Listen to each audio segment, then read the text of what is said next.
Matthew, I know this was a big talking point going into the weekend. We ran the short course layout this year. We kind of cut the track in, I guess, not quite half, so to speak, but we took that. I think Brad Perez deemed it the Mario Kart kind of shortcut on the short course layout for COTA. So before I give my thoughts, I want to get your reaction. I know that this was highly controversial. A lot of fans weren't happy that NASCAR wasn't using the full layout, but what did you think, having gotten to see what we saw this weekend from Cup and Xfinity? Do you think that this layout worked, and should NASCAR stick with it, or should we go back to the full layout next year?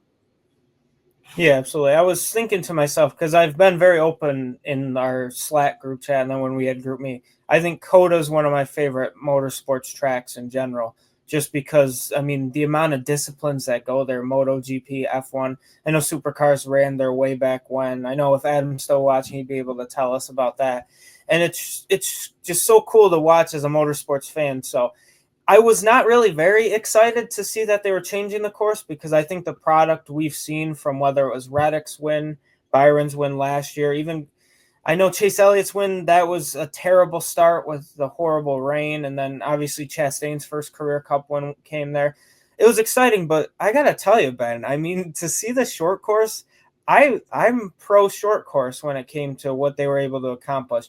There were more laps, about the same amount of distance, though. But when you think from a fan perspective, you see the cars more often now on a shorter course. I don't know if it's 50% more, but you can actually see better versus, I don't know what the distance is off the top of my head, but they dropped it significantly. So from going from like this to this, and then more laps, it's just the racing product, I think, still overachieved, whether it was at the Cup level. I mean, what other road course are you going to see a 4-car battle for the lead with 5 laps to go?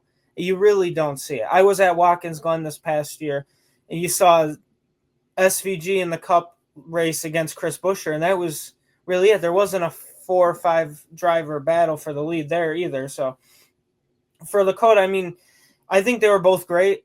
If NASCAR goes back, am I going to be mad? No. But at the same time, it's like now you found something. This is your 5th time racing here.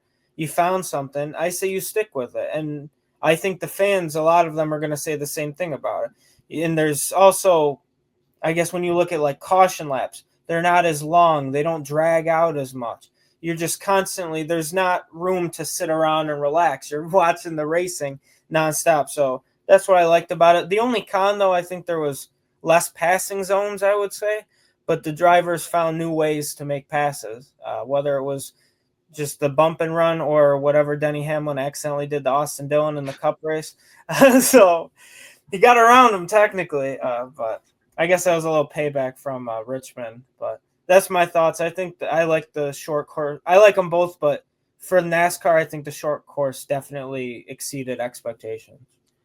Yeah, the full course is 3.426 miles. The short course for NASCAR used this weekend 2.4 on the dot. So just a little more than a mile in length that they cut out. But I got to tell you, when I first heard the news, I was a little disappointed, because I thought, why can't we use, if we're the top level? I mean, certainly for the Cup Series at the very least, the top echelon of stock car racing in the world, why can't we use the full layout? But then I thought back to the 2 road courses that have been mainstays on the Cup Series schedule for years here. I know we've gone to, Road America a couple times. That's a 4-mile course. I know we did the Indy Road course, the Daytona Road course, the Charlotte Roval, obviously. We've done a lot of these infield road courses in recent years. But thinking to Sonoma and Watkins Glen, a couple years ago, we tried the carousel at Sonoma again.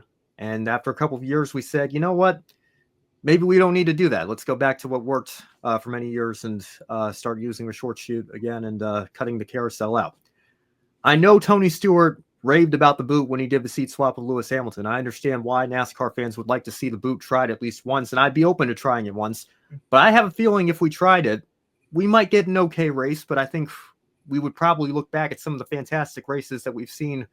I mean, just last year in particular, I think is a good example of that, with Chris Buescher and SVG going back and forth. And we realize, you know what, maybe it's best that we don't do a boot. I mean, we just cut that short chute and go on that back straightaway and, set that up for a couple more corners coming down the front stretch to the checkered flag. I think that's the best layout for stock cars, for NASCAR Cup Series cars in particular. So when I thought of it in light of those 2 racetracks and thinking, the shorter courses seem to be the way to go over there.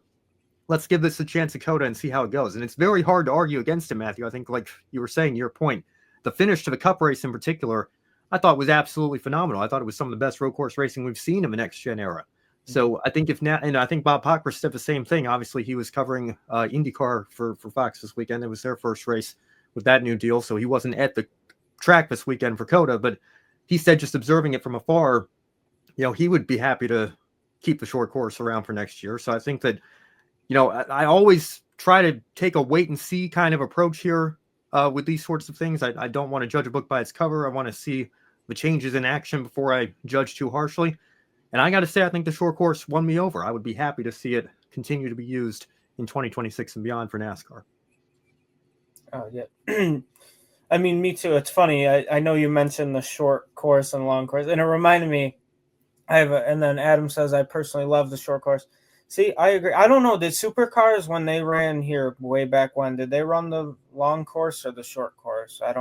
I can't remember that off the top of my head. But what I was getting to is I have my steering wheel behind me, my little racing, playing Gran Turismo. And I remember a lot of the drivers, too, have that muscle memory, right, about like going to Watkins Glen. And the guys who have been doing it since, gosh, like a Brad Keselowski or a Kyle Busch, they've been racing there for over a decade now at this point.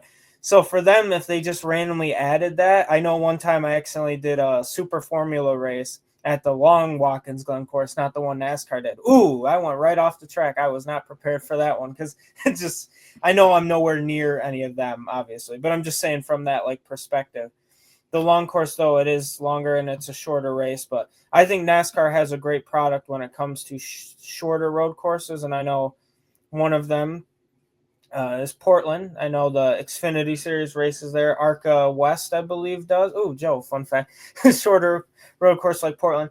Yeah, and I know Formula E was there last year, and I think that's one of the best road courses. I would love to see Cup go there. I don't know why they wouldn't, but then I do know why, because they have 7 other road courses on the schedule in the NASCAR Cup Series. So I think that's a fun one. I think short road courses specifically are better NASCAR products. But when you go to like a Formula One or maybe even an IndyCar, IMSA, I feel like you lean more towards a longer style of, I guess, a road course. Like I wasn't a fan of the Indy road course in NASCAR, but I think it does well in IndyCar.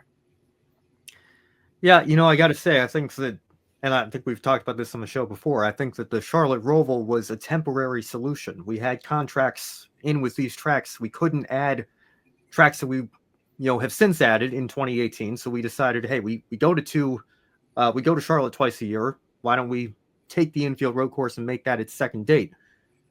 Now enough time has passed that we've renegotiated with the tracks. We've added a lot of new tracks to the schedule, and we have more opportunity to do that. I think, we slightly shorter contracts allow for the schedule to change more year to year, which is what we've seen in recent years. I don't know. I think it's a perfect time to maybe take that infield road course off the schedule and maybe give that date, maybe not give that exact date, but give that opening to a track like Portland, get the Cup Series into the Pacific Northwest market and the West Coast market a little bit too. I think that, Portland would be a great fit for the Cup Series schedule. Obviously, I think we're a little bit biased here at Grid Network since that's our founder's home track. And we could certainly, go to that track and cover it on site. But yeah, I think that, just again, even trying to look at it objectively, Portland is a great option. But I don't know. I'm sure some people will start banging the drum for Road Atlanta as well. There are plenty of great road courses in this country. Mid Ohio, maybe I don't see why Mid Ohio couldn't host a Cup race. That's one that has had some great races in Xfinity and trucks before. So yeah, you never know how the schedule is going to turn out here. But I think in terms of looking at COTA individually, short course absolutely a success, and like I said, would welcome seeing it again in the future.